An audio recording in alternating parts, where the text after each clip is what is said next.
From a dumpy little office in West Covina, California, it's the Barshow!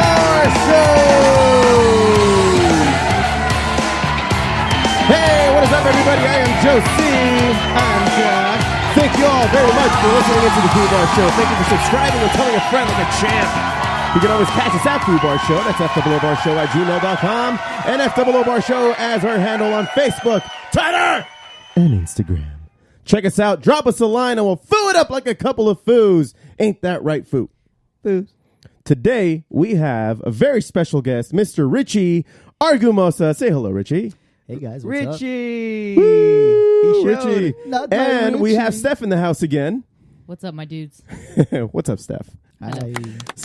For those who've been listening, we've been talking about Richie for a couple of episodes now because he's been filling in, or at least been, you've been filling in for the drums for the Fallen Electric. That is correct. We'll be playing a show.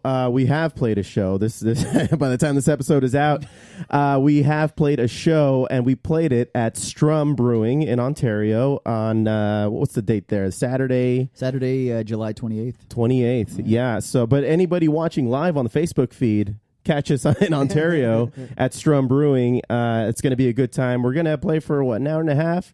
A lot of originals, some covers, and it should be a really good time. Dance party. Yeah, dude. So we go back. We go way back. I've known you longer than I've known Steph and Josh, and you were the drummer for the band that we played in when we were teenagers. In fact, everybody, in case I haven't mentioned it before, the intro music to this podcast, that's you on drums. Yes, that is. That is you on drums, man. And what the sports segment, the don't be a dick segment. So that's you on drums, dude, and you do great drum work. You always have. It was always very awesome being a 16, 17-year-old playing all these bars. Well, thank you. Yeah, dude. So what was your take being you're a year older than I. So you were what, 17? I think so, then? yeah. Dude, just even trying to think about how old we were. I mean, doing these shows, it was nuts. It was just crazy. It's fun though. Yeah, just you had your longish hair, and we all had. I think we all went through our long hair phases. We got balder and fatter as we got older. For sure. Speak for yourself. Yeah, I mean, come on, man. I mean, what? What? Nothing. Oh, jeez. But yeah, man, good times were had back in the day. Is there one particular show that stood out to you? There've been a couple actually. It's crazy because when we first started playing together, funny story. So when we first met each other, I think right off the bat, we just did not like each other. It was the weirdest thing. I don't know what it was. You know what it was. You were being a dick. I think it had a lot to do with the dueling egos because, I mean, I've got a huge... Okay, I don't have a huge ego, but that's probably what I didn't like. So, we really didn't like each other from the beginning, but I think we kind of both... respected each other's talents and passion just enough to see, all right, you're pretty okay. Yeah, you're all right. Well, pretty good. at first I didn't like you as a person, but then I heard your drumming. I was like, all right, I can stomach his bullshit. Yeah, we'll make it work. And I remember the very first show we were supposed to play. It was supposed to be the shitty, like janky ass backyard gig in La Puente. And you never showed up. Here we go. You never showed up. And that Classic. kind of, classic Richie. And that didn't help your reputation moving forward. Well, for not showing up to I don't shit. think there was email back then at that time. Yeah, there was. Yeah, there was. I didn't get the email. Shut up, dude. He didn't get the email. I didn't get the was email, there. nope. Uh-huh. Nope. Oh, damn. It happens. Well, tell me, you're obviously a drummer. You can play guitar. You can get through a bass. But drumming is your passion. That is my forte, right? yes. So what got you into drums from the start? Like, what inspired you to start drumming? Well, apparently, from what my parents say, is that at an early age, I think at the young age of a fetus, I was born with... no, I'm just kidding. You're born with drumsticks? Yeah, pretty much. I came out and the doctors were like, "Oh my God, it's a boy." No, what a boy! What a boy! That's a drumstick. No, So my grandfather, he was a working musician back in Mexico. That's the way that he supported his family. I didn't really know too much about him until I was kind of getting a little bit older, and I started to come into my own as an individual. So I kind of saw him play drums, and I was like, holy shit, he plays the drums. That's pretty awesome. Like, I kind of want to do that. So from then on, I just tried as much as possible to started off with like a snare drum, and then from then my grandpa gave me one of his old kits, and he's like, all right, man, here you go, go ahead and fucking go nuts or whatever. So from then on, it was just a constant just practice. Like every fucking day, it was just like, do this. You could not do it, right? Yeah, and that's the thing with like drums. It's just like a lot of people say it's super hard, and it is in the beginning because you're trying to get used to like using all four of your limbs and your extremities and doing all of that stuff. Right. Once you get the hang of it, it's like riding a bike or sex or both. It's like once you do it once, it's like, all right, cool. A tandem bike, or fucking like when they look at each other. Oh yeah, totally. And how would that even ride? I have no idea. All right, but from then it was it's got graphic. But from then it was pretty on. much fucking just I just owned it as much as possible, just because I fell in love with that instrument, And a lot of people say, oh well, drums is not an instrument, like whatever, it just makes noise and shit. I'm like, I don't know about that, man. Like it's to me, it gives whatever everybody else is playing. Like I'm the support, I help everybody kind of do their best. Well, you help with the drums have a lot to do with dynamics. I mean, if you're technically the only acoustic. I mean, for a rock band, you're the only acoustic instrument up there when everybody else is plugged in. I mean, I can pick a little softer and try not to make it as loud, but the drums, I mean, you have a lot of control of how something is going to come out dynamically with your crashes and whatnot. The funny thing is, actually, it's not funny, but I can do that with my gas as well. Jesus, so that's how I learned. No, a talent. Lovely. It really is. All right. No, me and you got to get together after this. I'm down. Let's do this.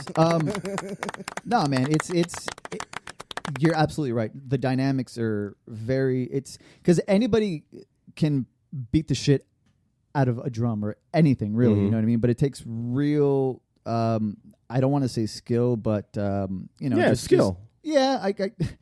It sounds kind of yeah. You got it because you have to have focus, precision and maybe? What's another word for a sense of time. Let's ask Google. Right now? What's another word? No, I'm just kidding. But control. There it is. Okay, there you go.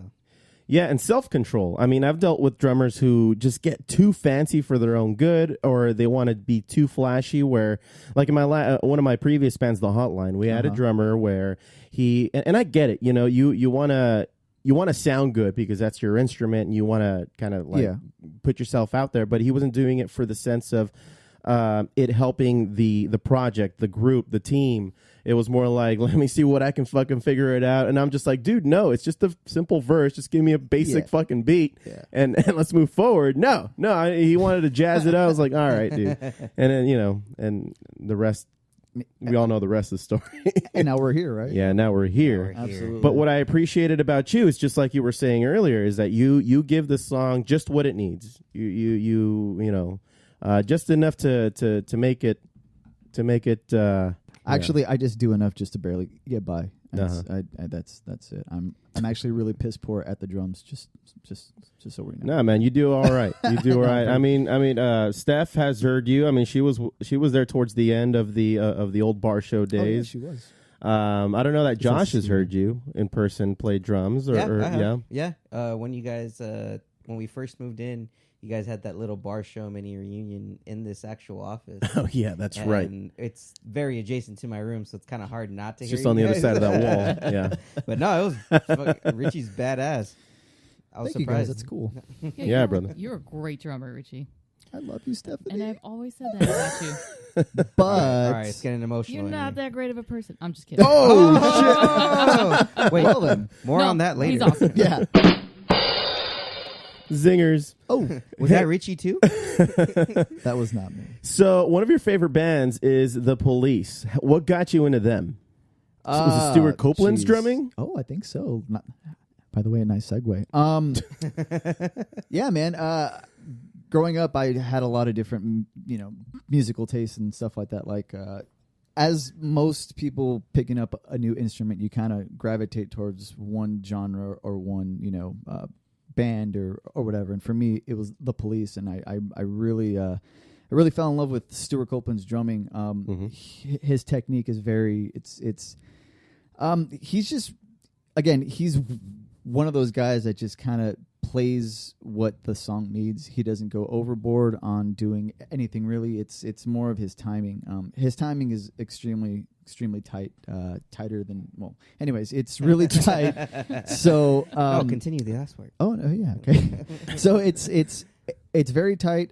His timing is very precise, and I really wanted to model after that, because timing, as you know, is really important, especially tempo and timing when you're playing in the studio. Live, I mean, things happen and songs speed up and slow down, but in the actual studio itself, timing is very paramount. You have to be on the 1s and 2s and 3s and 4s and stuff like that. Right. So after listening to that band, I kind of just wanted to devote all of my time to figuring out how the fuck he was so tight, and like just different sticking exercises and stuff like that. So that's where that came from. So I appreciate the drumming of Stuart Copeland as much as the next guy, but excuse my ignorance, I don't know too much about not excused. I don't know too much about like his role in the Police or anything like that, but he's regarded as one of the better drummers of his time. I hear that a lot. But was it a specific kind of jazz technique? Was there like ghost fills that made him really good, or something that did he develop his own thing? So what it is he pretty much started the band. He's the one that was he's the quote unquote founder. Okay. A lot of people think that Sting did it, but anyways, that's a whole nother topic. But anyways, so with him, he brought like the reggae drumming sound into the mainstream. So he brought that into, basically a rock band. So that backbeat, that like, because typically it's like 1, 2, 3, 4, and with him it was like 2. It was just very very reggae and just very like it was. So that's what his role in that whole band was. I mean, not the entire thing, but that's what his contribution to like what was unique about exactly. Yeah, and I'm sure that's what. And so what other bands while you were growing up did you end up appreciating and maybe trying to model their drumming styles after? So I'm really into Dave Matthews Band. Fuck you guys. Anyways, you're a Dave fan? Oh my god. Yeah. So that drummer is just beyond just words. I mean, that guy is no. Every single person in that band is very talented. Oh, you yeah, won't absolutely. catch me dead with an album in my car. Well, yeah, or on my mix. But no, I appreciate what they're trying to do. Absolutely, and that drummer specifically, his name is Carter Beauford, and I picked up a lot of his technique in a sense that he uses a lot of. He tries to mess with the time, so instead of like a straight 1, 2, 3, 4, it's like 1, and then he'll throw in something, like a triplet or like a he's got a lot of ghost notes in there and stuff like that. But he does a lot of jazz influenced stuff. He's also a left-handed drummer, so he has his right on the left-hand side versus the right-hand side. Sorry about that. And that was I tried to learn how to do that. Like Ringo was that way too, I think. Ringo was a left-handed drummer playing on a right-handed drum set, which is fucking great for him. And that's why Come Together sounds the way it is, or he hits the there's a video of him explaining like the way of like that roll that he goes don don da loon digga digga digga digga digga. The way he hits the tom first, because he hits it with his dominant hand. It just makes the sound a little better. Everybody says, "Oh, Ringo's a genius for doing it." No, he's just a left-handed drummer playing on a right-hand drum set. Don't take that away from him, dude. No, well, shit, he said it in the video I saw. He's like, it's really all it is. Like, it wasn't, being the underrated Beatle. Right. Poor guy. Right. He'll never get the justice he deserves. So I'm sorry to interrupt. You were saying. No, that's it. Oh, cool. All right. Yeah.